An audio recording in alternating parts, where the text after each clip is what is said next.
Une tragique nouvelle. La chanteuse Linda de Souza est morte à l'âge de 74 ans, a annoncé son agent à la AFP ce mercredi 28 décembre. Son fils Joao Lança et moi-même, avons la douleur de vous apprendre le décès ce matin à 10h10 de Linda de Souza, a écrit Fabien Lecoeuvre. L'artiste d'origine portugaise avait été admise à l'hôpital de Gisors, dans l'heure où elle avait été transférée pour insuffisance respiratoire et positive au Covid-19, a précisé son agent.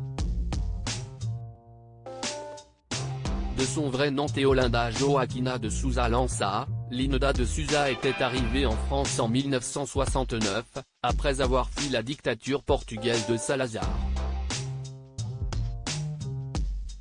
Elle a ensuite fait l'essentiel de sa carrière en France où elle a rencontré un vif succès dans les années 1970 et 1980. En 1984, la chanteuse avait également publié un livre autobiographique intitulé La valise en carton, dans lequel elle racontait son passage clandestin de la frontière française. Un récit particulièrement émouvant qui avait ensuite été porté sur le petit écran en 1988, sous la forme d'un feuilleton, après avoir été une comédie musicale. Linda de Souza, une chanteuse à succès côté musique, Linda de Souza a signé son premier succès en 1978 avec le titre Le Portugais, vendu à plus de 200 000 exemplaires.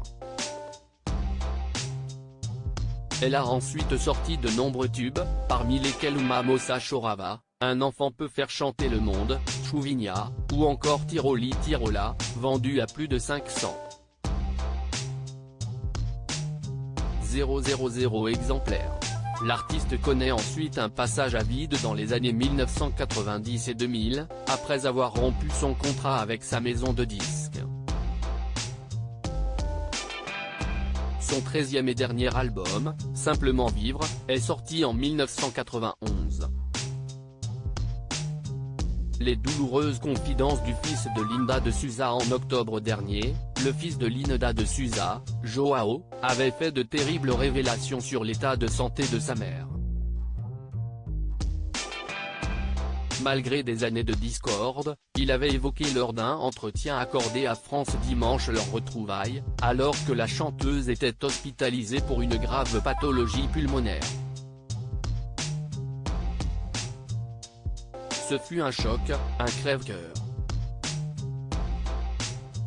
Il m'a fallu ne rien montrer et être fort face à elle. Elle est très affaiblie et amaigrie.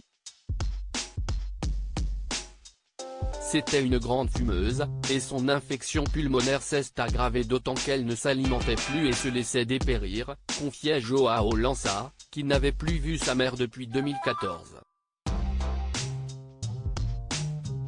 Malgré tout, ce visite à l'hôpital avait été riche en émotions. Elle m'a pris la main, me l'a serrée fort. Nous étions émus. Nous avions envie de ces retrouvailles. Comme si c'était hier, avait précisé le fils de Linda de Souza.